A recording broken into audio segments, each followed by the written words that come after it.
We are live on the vodcast with Sean O'Neill. Sean, how is your day going? Going really well. It's a beautiful day in paradise here in Minnesota. It's over 50 degrees, so what the heck? Yeah, there is no more winter.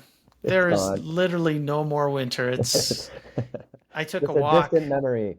yesterday. It felt like April. I mean, the lakes were I drove past lakes. They look like they're melting. No, I went by Lake Harriet right next to my house here, and it was completely ice-free, except for a little bit around the shore.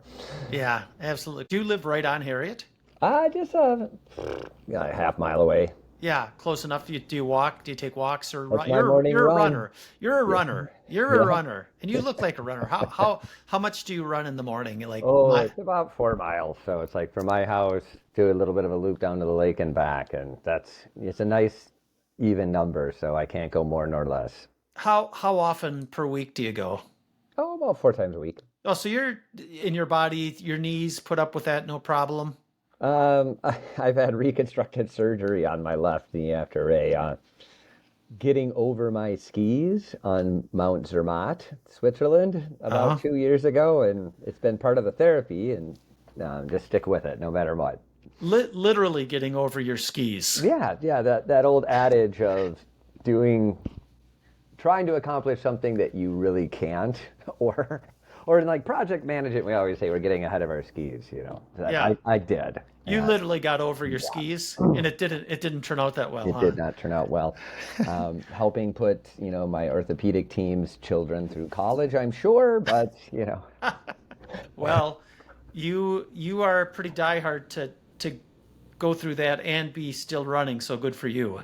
yeah, yeah. Well, the leading cause of death is is not moving. So, and actually, there's even an interesting story if we want to get into the healthcare side. So Yeah, yeah, yeah. I'm gonna let you That's roll yeah. with that. So. No, let's no. Tell me about that. So, is that's I've heard people say that, talk about that in the blue zones. So, tell me about that. Where that is that's true? Is you keep Yeah, moving and you got a much better chance. it really is. So, I'm currently serving as the interim CTO at Solera Health, which is a digital platform connecting payers and providers.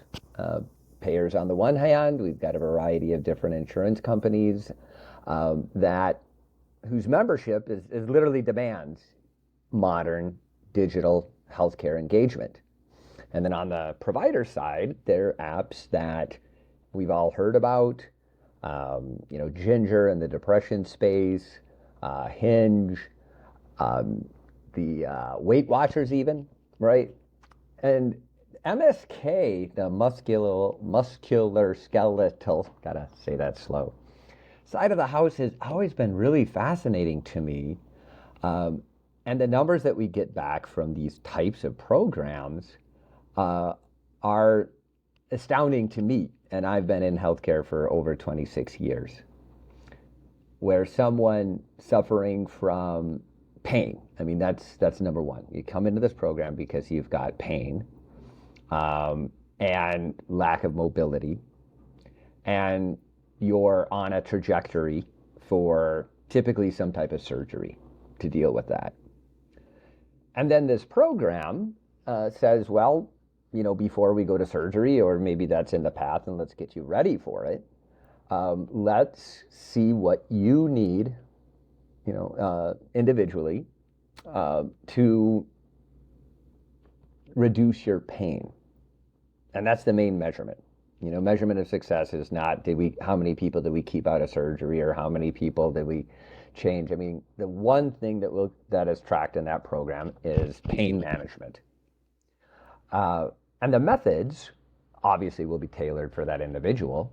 And through that digital engagement platform, um, generally it's just get yourself moving. Take a couple steps. If that's, the very beginning is walking across the living room a couple times a day.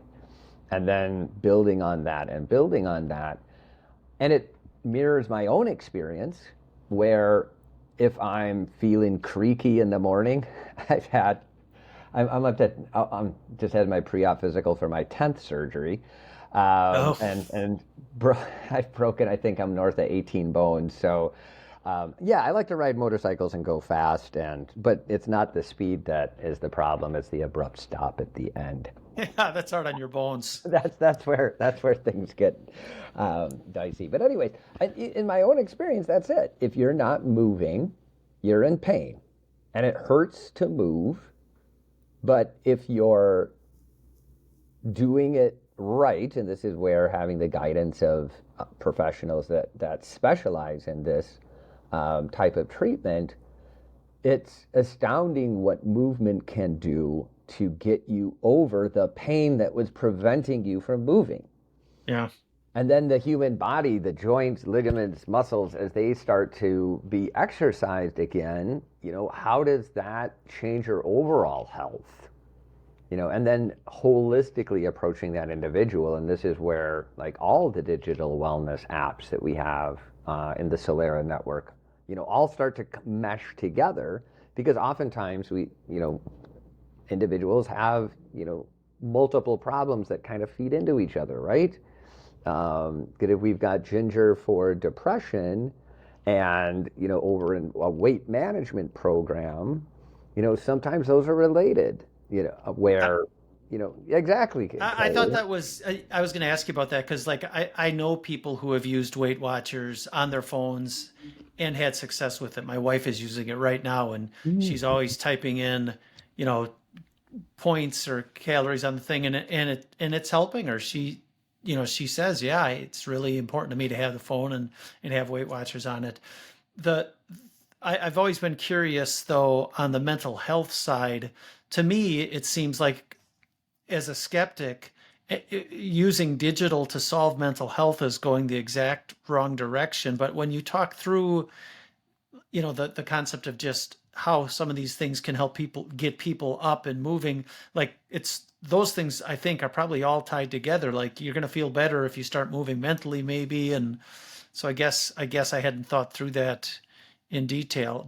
Is the evidence that the applications, the digital apps can help people with mental health? Is that coming back to show that? Yes, in a number of different fronts, both from a maintenance perspective. If you're, undergoing mental health challenges, having a monitoring system that is more frequent than going in to see your provider once every 6 months. And that's assuming that you can even get in because there's a nationwide shortage of care practitioners in the mental health space. So accessing an in-person visit can be really challenging, right? So what do you do in the meantime? And how can you have a digital solution that can help monitor your day-by-day experience and hopefully from a therapeutic standpoint move the needle, get you healthier, but at least let's also make sure that your conditions are not going in a situation where things can rapidly deteriorate. Yeah.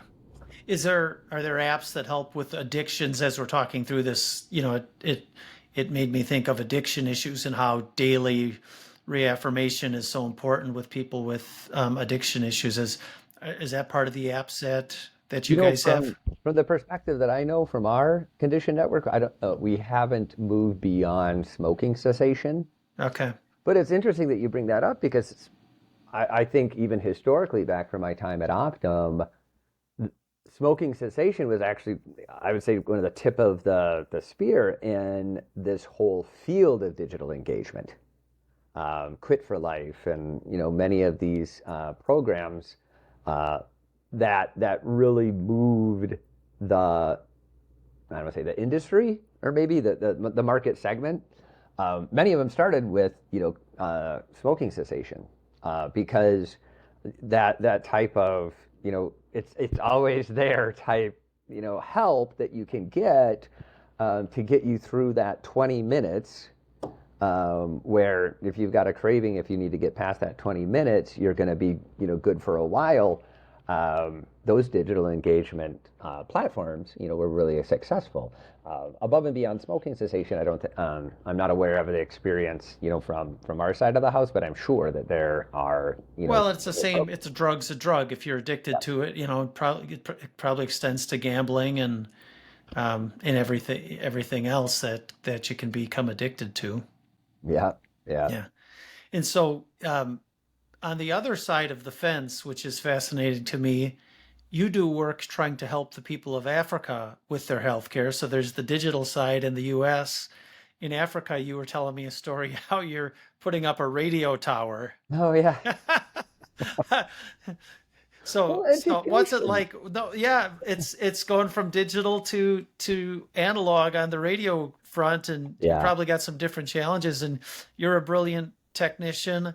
Do those skills come into play when you're figuring out how to get a radio tower built in Africa, and how you can educate people on the different various health concerns you're trying to educate on, or how does that work? Yeah, yeah. So I wish I could set up my own radio tower. In this case, it's like a smart engineer knows where to ask for help. So Yeah. the nuts and bolts of putting that tower up are going to be handled by people much more qualified than me. But putting together the business case is kind of where I leaned in on it. Like, what does this look like? Of how, what is the problem we're trying to solve? The problem we're trying to solve is healthcare education. Okay. Now, many people have heard that, the mobile phone have swept across the entire continent of Africa. There's, indices that say there's more mobile phones than there are outlets. And let that sink in for a second, electrical outlets. So they're everywhere and they're rather ubiquitous. So one would think that, well, this is now a new channel for people to get healthcare information. But the challenge of the way that people consume their data and in most, if not all, of the regions that I'm familiar with, there's no such thing as like an unlimited data plan. Oh. It's just not the way things are. Hmm. Everything is still you pay for your minutes. And so people are very, very judicious with their app usage in ways that we would not be familiar with in the US. And so trying to make healthcare information available for people that would go out and just kind of browse the web and just find that and then pull that type of information, it just doesn't fit the way that people consume information. Yeah. And the way they do is via the radio. Now, these two worlds come together in that pretty much any phone that you buy in Africa is going to have an FM and an AM receiver built into Uh, it. I will be darned. Now that's really interesting. Yeah, Huh. yeah. And I'm working with a Turkish manufacturer to bring in just tons and tons of phones that are going to be built to my specifications. And that's one of the things that I absolutely need in my phones are these FM AM receivers. Because then passively, if you just got it plugged into an outlet, you're now consuming media.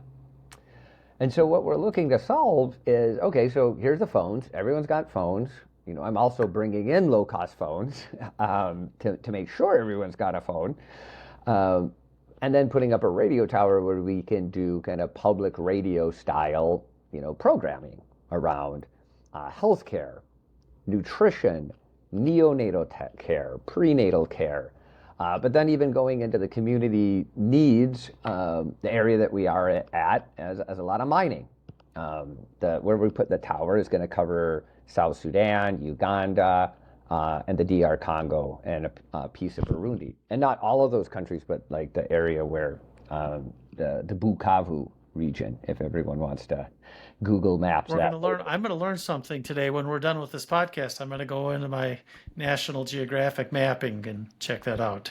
That's it. They all kind of come together. There's a lot of mining going on right now too. So we're thinking of, mining safety, environmental safety, things having to do with contamination of waterways and things of that nature. So and on the agriculture front, we're looking at ourselves. We also have a farm out there. We got about 4,000 acres in Uganda, and we're looking to put in cassava.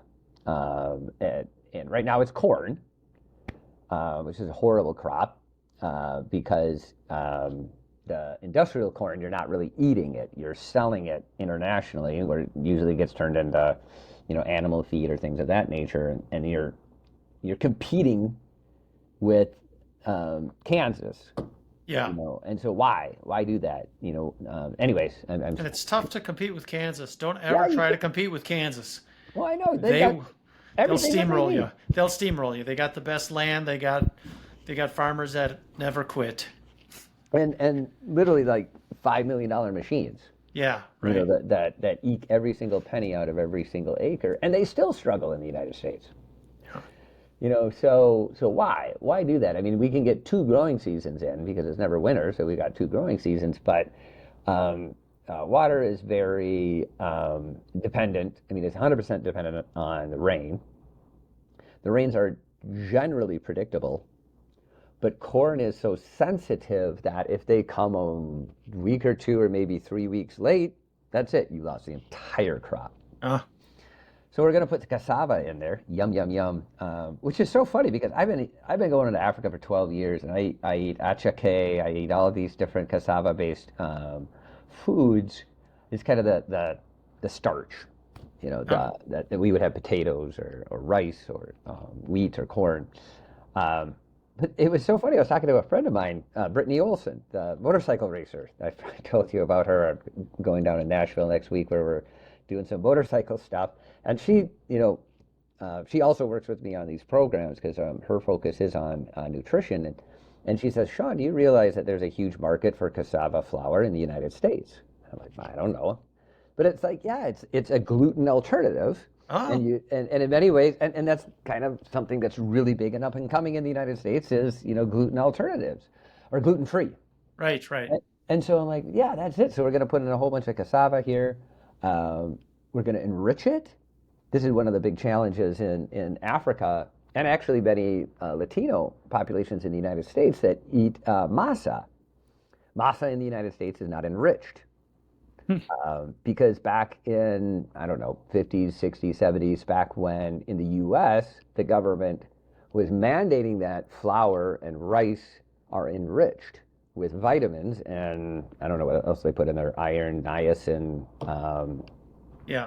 Riboflavin, maybe all right? those things. Yeah, all the things that if you're eating a flour-based diet, you get. But if you're eat a masa-based diet in the United States, you're not getting that enriched nutrition. And so we're looking to replicate that in the Bukavu region with our cassava plantation, where we will enrich, turn it into flour, and then so that the local market can then take advantage of that enriched food source, and then also export it for cash because that's important for economic development of the community, and try to do as much as we can of that value add, in country by bringing in all of the necessary milling equipment and packaging equipment in order to lock in all of that profit to the local population instead of exporting it. Right. Well, Sean, you're doing wonderful things in Africa. You're also doing some great things in the U.S. Love the digital stuff, and give people the name of the company that you're the CTO for one more time. Yes, it's Solera Health. Check us out. That's where we have the platform for digital wellness apps. That was a great use of technology with that little bubble thing that you just pulled out there. I'm going to figure out how to do that for everyone else out there. Thank you for watching the vodcast. Take care.